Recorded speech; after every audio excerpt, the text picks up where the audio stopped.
Hi everyone! E aí galera, tudo bem? Professor Gabriel aqui. Então vamos dar início à disciplina de língua inglesa, né? Antes de começar a aula, eu queria dar uma dicasinha para vocês. Pode parecer engraçado, já que a gente está aqui para aprender inglês, mas vai ajudar bastante no aprendizado de vocês se vocês baixarem o app ou usarem pelo navegador o Google Tradutor, ok? Só que não usem de qualquer maneira. Eu vou fazer um mini tutorial para vocês de qual a melhor forma de vocês usarem e aí a gente segue com a aula, beleza? Então galera, aqui é o Google Tradutor, provavelmente vocês já conheçam, mas se vocês não conhecerem, basicamente, aqui você escreve o que você quer traduzir e aqui sai a tradução. No caso, se você quer traduzir do inglês para o português, você coloca inglês aqui, português aqui. Ou, se você quiser o contrário, você pode só clicar aqui, que ele inverte. Então vamos lá. Por que eu disse que vocês têm que saber usar ele? O Google Tradutor, ele é muito melhor se a gente quiser usar como um dicionário, né? Então, eu coloco uma palavra aqui, que eu quero saber o significado dela. E aí vai ser traduzido aqui. Aqui tem o significado principal, aqui embaixo outros possíveis significados dessa palavra, ok? Se eu usar para algumas frases curtas, às vezes ele vai dar certo.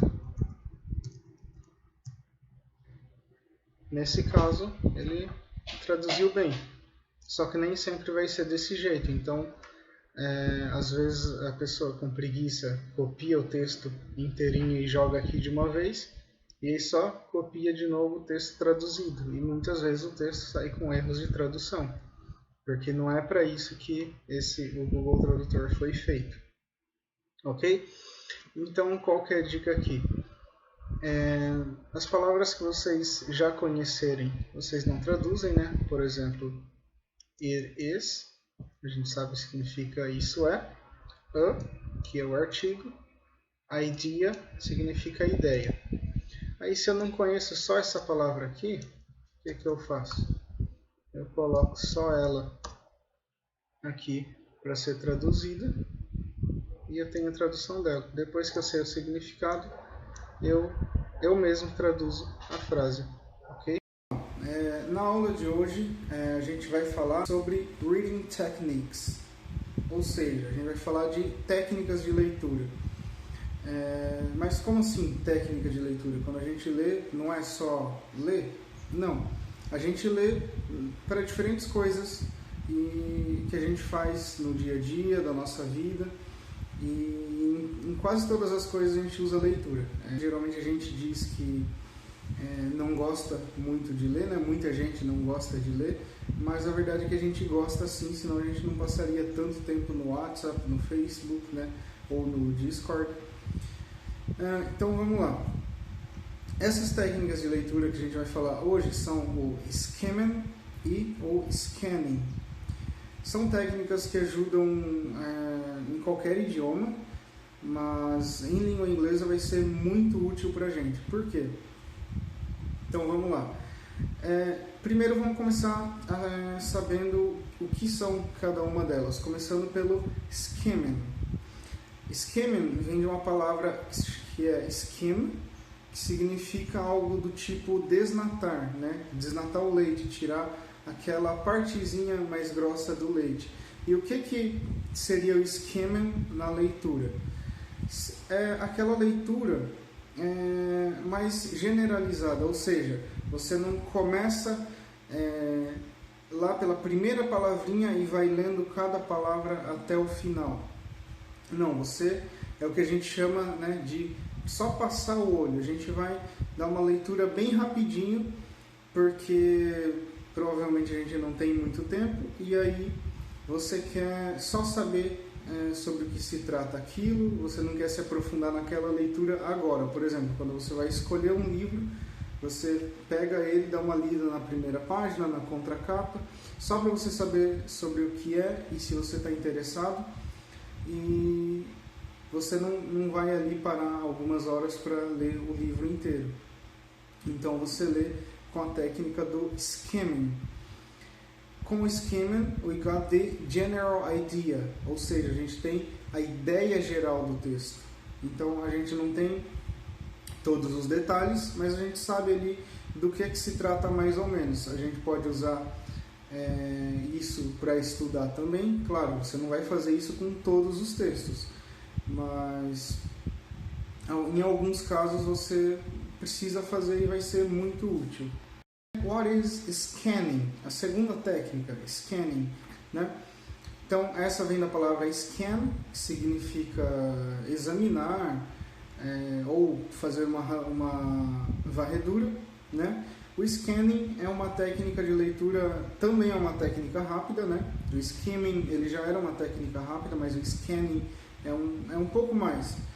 O scanning, a gente vai procurar specific informations, ou seja, informações específicas sobre alguma coisa. Então, de repente, você está fazendo uma prova e aí tem um texto. Você já leu aquele texto. E, de repente, tem uma pergunta sobre qual é o nome do bicho de estimação do personagem. Você não lembra, você não vai ler o texto inteirinho novamente para saber o nome do personagem que falta. Então você vai fazer a leitura with scanning, ou seja, você vai procurar essa informação. Então, como que a gente pode usar essa técnica? Como eu já disse, você não vai ler o texto do começo ao fim, né? Você pode procurar algumas palavras-chave que possam te levar à informação que você quer. Você pode fazer uma leitura em zigue-zague, que é você ir olhando vários pontos assim do texto aleatoriamente, procurando aquela informação e fazer essa leitura o mais rápido que você pode, né? Claro, isso não significa que você tenha que ler com desespero, mas fazer a leitura rápida, não ler o texto inteirinho, palavra por palavra, nem vírgula por vírgula, ok? Como que a gente faz, como que a gente lê com a técnica do skimming? Prestem muita atenção nos títulos, nos subtítulos, né, que é o que vem depois do título, mas ainda não é o parágrafo do texto em si. Você pode ler também um pouquinho do primeiro parágrafo, do último parágrafo e talvez o do meio, bem rapidinho, só para você ter uma noção do que se trata. Prestar muita atenção nas keywords, ou seja, nas palavras-chave, que são palavras muito importantes do texto que vão entregar o sentido ali maior, né, daquele texto. E palavras em destaque, que qualquer palavra que esteja sublinhada, com uma cor diferente, esteja entre aspas, parênteses ou esteja em negrito. Então, vocês precisam prestar atenção nesse tipo de detalhe, não em informações muito específicas, ok? Lembrando, isso são técnicas de leitura para você alcançar alguns objetivos que você quer. Não significa que você tenha que ler todo tipo de texto desse jeito, até porque você pode se prejudicar. Por exemplo, você não vai ler todos os textos de uma prova usando só o skimming, assim como o scanning. Você não vai ler um livro inteirinho de uma história que você esteja interessado só com scanning ou com skimming. Essas são formas de leitura que podem te ajudar muito se usadas da maneira correta ou da melhor forma. Então, assim como eu disse, se você quer escolher um livro, uma revista, qualquer coisa, e você precisa saber se aquilo vai ser do seu gosto pessoal, você pode usar o skimming. Ou se você precisa de uma resposta em específica e você não precisa ler o livro inteiro, um texto inteiro novamente, você pode usar scanning. São técnicas que vão facilitar muito na vida de vocês como estudantes e como pessoas no modo geral, mas não usem assim sem critérios, ok?